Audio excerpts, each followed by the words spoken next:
Hola chicos, ¿cómo les va? Nos volvemos a ver. Nos vimos la última vez también por acá por las redes, la semana pasada.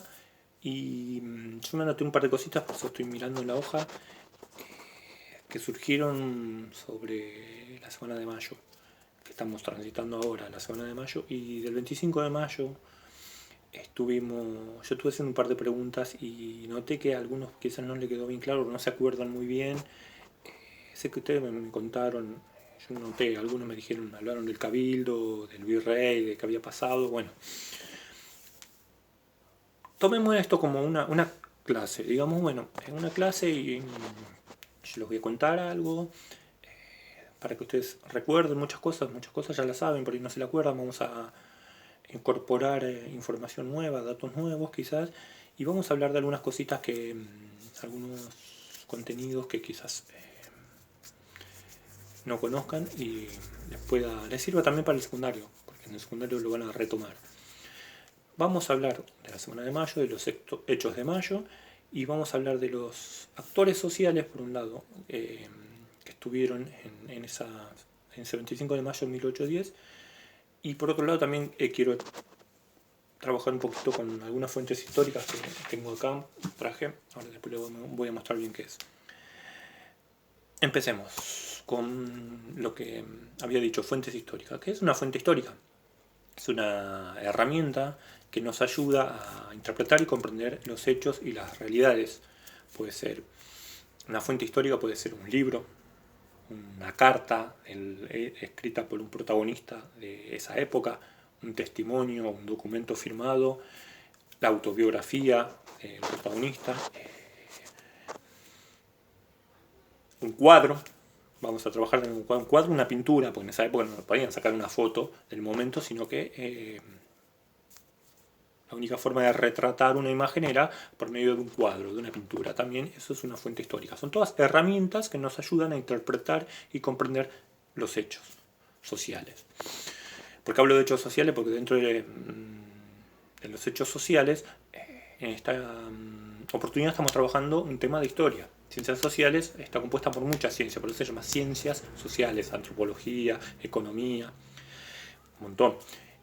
En el colegio ustedes lo van a ver, sobre todo el año que viene en secundario, ya van a ver que las dos principales ciencias que trabajamos en la escuela es historia por un lado y geografía por el otro lado. Son dos ciencias sociales muy importantes.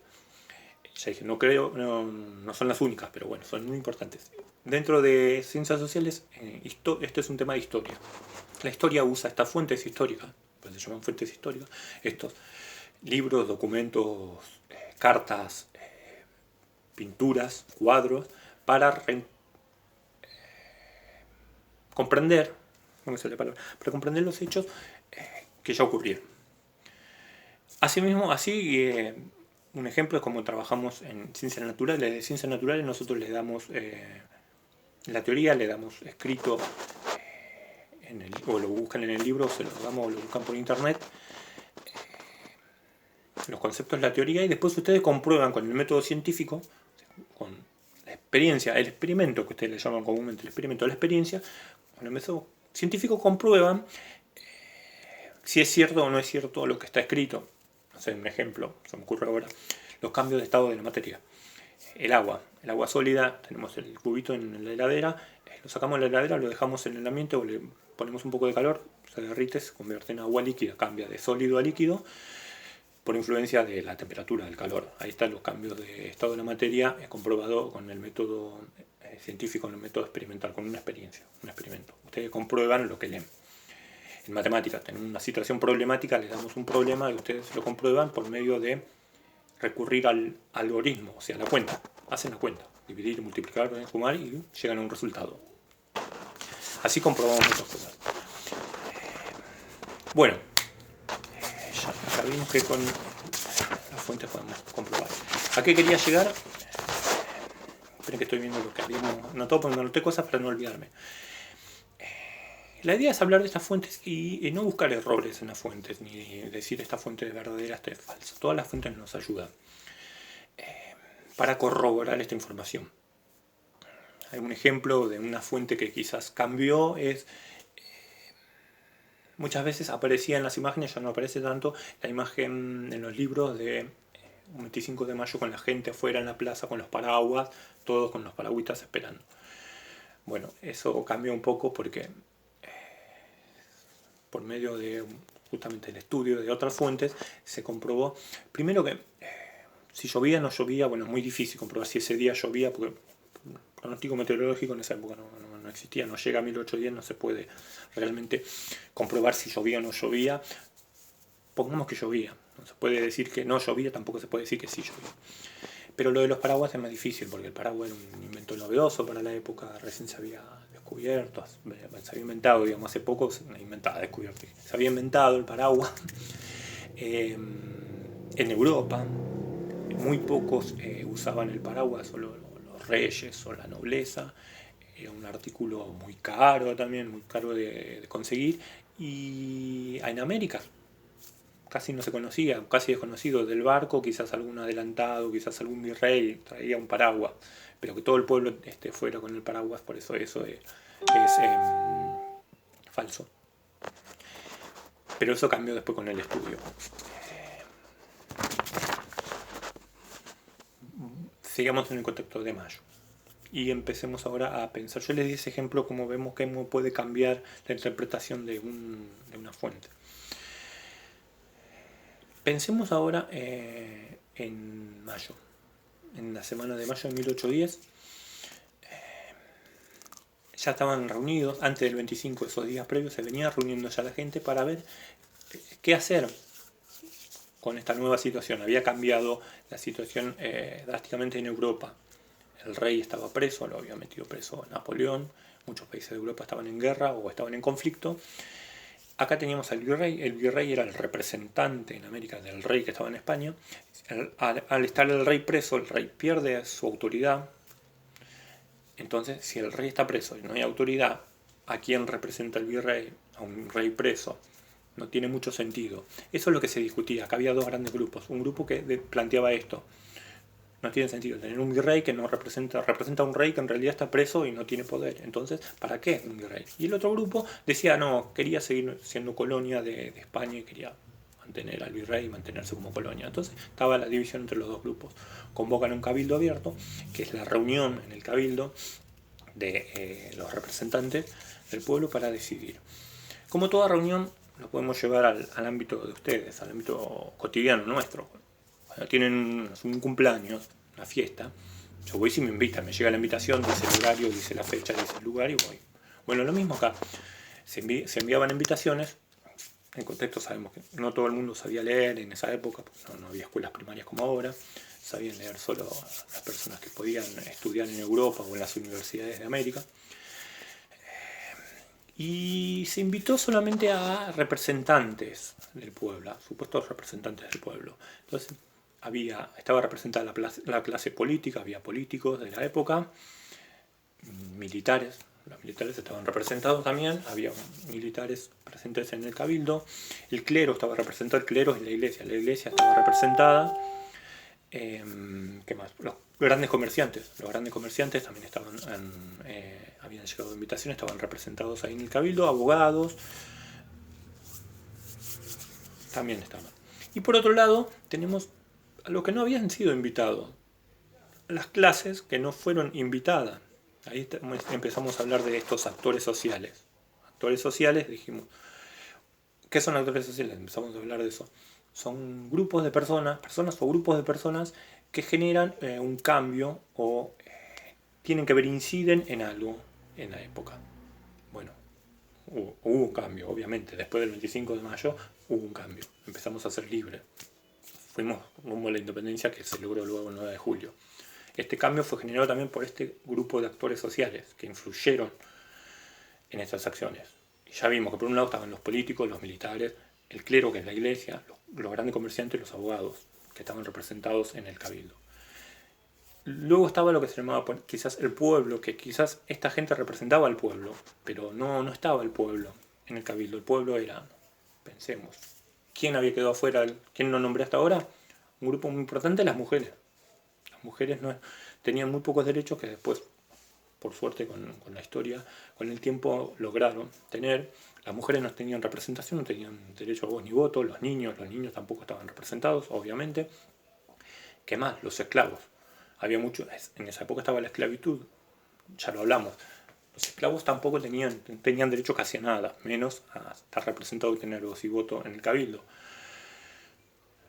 Los artesanos o vendedores ambulantes, lo que conocemos siempre de los actos, bueno, que en los actos muchas veces se visten o se vestían de vendedores ambulantes ustedes para representar. Bueno, los vendedores ambulantes no tenían representación, no tenían sindicato, algo que los tenga ahí, los reúna y los pueda, los congregue y los represente, ¿no? Iban vendiendo en las plazas o puerta por puerta, eran vendedores, no tenían representación, estos vendedores y artesanos. Y los indios, en esa época, indios se les llamaba indio a las personas pertenecientes a los pueblos originarios que ven ustedes, no sé, practican lenguaje en las leyendas. Las personas pertenecientes a los pueblos originarios, descendientes de los pueblos originarios, en esa época se llamaban indios, los aborígenes. Tampoco estaban representados de ellos ni los gauchos del interior, los gauchos del interior de las provincias. Entonces por ahí tenemos, por un lado, eso quería decir, políticos, militares, el clero, que era la iglesia, los comerciantes, los abogados, y por otro lado teníamos a las mujeres, los niños, los esclavos, los artesanos y vendedores, los aborígenes o indígenas, que no habían sido convocados al cabildo, estaban afuera, esperando, expectantes, obviamente, esperando ver qué iba a pasar. Ellos querían, obviamente, ser libres de España. Ellos, años anteriores, 4 o 5 años antes del 1810, ellos nos habían defendido la soberanía de nuestro pueblo en lo que se llamó las invasiones inglesas, la primera y la segunda invasión inglesa. Ellos defendieron la soberanía de nuestro pueblo de estos ingleses que nos querían conquistar. Bueno, se cuenta también que tiraban agua hirviendo desde los balcones, o sea, nos defendieron con muchas ganas, con mucha fuerza, con mucho patriotismo y heroísmo. Entonces este pueblo no se iba a quedar tan tranquilo esperando la votación. Estaban afuera, en la plaza, esperando. Un poco intranquilos porque no habían sido invitados, pero supuestamente tenían una representación ahí y que los defendía. ¿Qué pasa? También tenían gente desde adentro que les iba a avisar, no les vamos a llamar espías, sino informantes desde adentro que les iban a avisar lo que estaba pasando afuera. Los iba a tranquilizar de algún modo. No tenían, en esa época no había celular, en aquellos un celular, un mensaje de audio y aviso, estamos ganando, estamos perdiendo, o un texto. No había. Pero había códigos. En esa época se usaban muchos códigos. Por ejemplo, un ejemplo es que lo conversamos, creo también. Las chicas en las tertulias, en las fiestas, tenían el abanico, usaban el abanico, y si por ejemplo la chica era casada, pues las chicas ahí casi en la tertulia era uno de los únicos lugares donde podían conseguir novio. Las que eran casadas o comprometidas se abanicaban, igual usaban el abanico también, no solo por el símbolo, sino hacía mucho calor. Bailando hacía calor, no había aire acondicionado, no había ventiladores, se abanicaban. Pero si la chica no estaba comprometida, por ejemplo, le gustaba el chico que la estaba mirando, le invitaba a bailar, cerraba el abanico y lo tenía así, expectante. Entonces era un símbolo que ellos tenían, un código. Tengo el abanico cerrado, estoy así esperando, quiere decir que no estoy comprometida o que el muchacho no me interesa. Si se acerca un muchacho y la chica empieza a abanicarse, es que no va a haber posibilidad más que de un baile, quizás o la chica está comprometida o no le interesa. Y además, bueno, ese era un código. Así tenían también códigos. Hay una imagen que quiero mostrar acá, esto es una fuente. Esta imagen es conocida, quizás de los resultados. Este es cuando se estaba dando a conocer la votación final en el cabildo, es este cuadro, y hay una imagen que llama la atención, quizás, que es este señor de acá arriba, arriba de todos, por sobre las cabezas y los hombros de todos, con una galera en la mano. Y si vemos del otro lado, aquí hay también una persona levantando un palo con una galera por sobre todas las cabezas. Esta era una señal para la gente de afuera, porque desde afuera, si se subían a un árbol de la plaza, podían ver la parte superior de las ventanas, podían ver por encima de las cabezas de las personas. Se dieron cuenta de eso. Entonces, desde adentro le habían dicho, en el momento de la votación vamos a asomar un palo por encima de las cabezas, agitar un palo con una galera. Si el palo lo agito con la galera puesta, quiere decir que ganamos, como sucedió. Y que vamos a formar un gobierno patrio y destituir al virrey. Si el palo lo agito sin la galera, perdimos. Por suerte apareció la galera y ganó la voluntad del pueblo, digamos. Ese era un código que tenían y una forma de avisar a los que estaban adentro a los que estaban afuera y tranquilizar un poco al pueblo. Esto se descubrió también después, estudiando un montón de documentos de la época, de cartas, se descubrió que esta era la forma, y a alguien le llamó quizás la atención de este cuadro ver esa imagen de esa galera y ese palo, y se empezó a preguntar el por qué. Y ahí empezó a investigar y descubrió esto. Esto les cuento. Bueno, es una forma también de, usando una fuente histórica, usando un cuadro de la época, contar o descubrir qué es lo que pasó en esa época. Y así fue como nos pudimos enterar de esto. Esta imagen es muy conocida, está en muchos libros, en el Cabildo está. Yo pude ir, no sé, ahora voy a averiguar y quizás les pase después la información o el link.